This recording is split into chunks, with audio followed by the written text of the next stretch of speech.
Sometimes I really feel for you बेटा, क्योंकि it's जो प्रेपरेशन वाला टाइम पीरियड होता है ना बेटा, जब सब कुछ बहुत, मैं समझती हूँ इस चीज को, इसलिए तुम्हें मैं बोल रही हूँ, 2 मिनट में आपसे बात करके ही जाऊंगी, मौका नहीं मिलता है आपसे क्लास के बाद बात करने का। तो मुझे पता है ये जो प्रेपरेशन वाला फेज है ना बेटा, किसी भी तैयारी का, नीट की तैयारी करो तुम, जेई की तैयारी करो तुम, यूपीएससी की तैयारी करो, जिस भी कभी जो स्टूडेंट की वो प्रेपरेशन वाला फेज होता है ना बेटा, it's actually tough, and specially it is tough when you are actually giving it multiple times.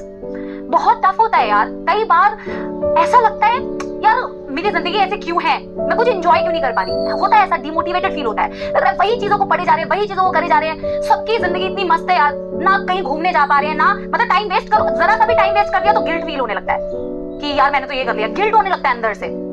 मैं कंप्लीटली इस चीज को समझ सकती हूँ। तो मेरे दिमाग में ये आ रहा था कि सच में जब मेरा भी टाइम था ना बेटा वैसा, तो मुझे भी ये चीजें फील होती थी, मुझे लगता था कि यार मेरे को पढ़ते ही रहना पड़ेगा क्या, इतना मैं तो कुछ और चीज बिल्कुल भी एक्सप्लोर नहीं कर पा रही हूँ, कुछ नहीं कर पा रही हूँ, है ना।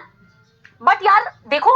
लाइफ में ना अलग अलग आपकी जो उम्र है, अलग अलग जो ईयर्स हैं आपके, मेरी अंग्रेजी ग्रामेटिकली थोड़ी ऊपर नीचे हो जाएगी गाइस, बट इमोशंस को समझना, आपके जीवन के जो अलग अलग पड़ाव हैं,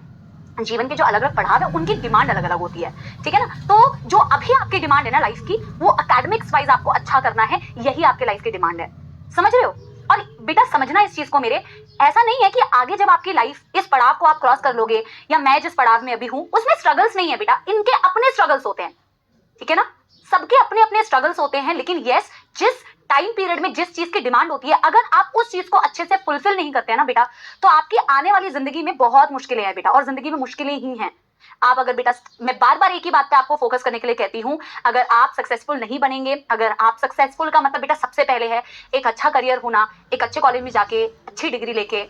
या इवेंचुअली अच्छी एक नौकरी करना। पैसे नहीं कमाओगे तो कोई नहीं पूछेगा ना बेटा, कोई नहीं पूछेगा, भूल जाओ यहाँ तो तुम जो बोल रहे हो ना, जन्मों जन्मों का साथ बना रहे हो यहाँ चैट बॉक्स में, तुम मेरा बेस्ट फ्रेंड है या जीवन संगनी भी, और कुछ भी बना रहे होते हैं यहाँ पे, भूल जाओ बेटा, कोई नहीं पूछने वाला, जेब में पैसे नहीं होंगे, नोबडी इज गोइंग टू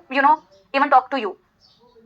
समझ रहे हो। और उसके लिए बेहद जरूरी है, होता है कई बार डाउन फील होता है, बट आपको अपने आप को समझाना है कि ये जो मेरा करियर है ना, इस टाइम पे मेरी हार्डवर्क को और मेरे डिसिप्लिन को, मेरे डेडिकेशन का डिमांड है मेरे करियर में, और इस वक्त मुझे ऐसा करना पड़ेगा। एक बार मैं एटलीस्ट ये वाला फेज ना, प्रिपरेशन वाला फेज मैं एक बार क्रॉस कर लेता हूँ, फिर आगे जो स्ट्रगल्स आएंगे, ऐसा नहीं है कि बस स्मूथ हो जाएगा ना, मैंने बोला ना हर वक्त स्ट्रगल्स आएंगे कुछ ना कुछ, बट ये प्रिपरेशन वाले लूप से और इस प्रिपरेशन वाले स्ट्रगल से आपको निकलना है, ठीक है ना। समझ में आ गई बात, पढ़ाई कीजिए बेटा, क्योंकि इस वक्त की डिमांड यही है, लगे रहिए बेटा, आई एम विद यू, है ना, चाहे कितनी भी स्पैमिंग हो, चाहे कोई भी मुझे भी कितना भी बेटा डिमोटिवेट करने की कोशिश करे, पर मेरे अंदर कूच के मोटिवेशन भरी है, और मैं सारे बच्चों के लिए बेटा यहाँ पे उतनी मेहनत, उतनी डेडिकेशन, उतनी ही शिद्दत से पढ़ाऊंगी जितना मेरे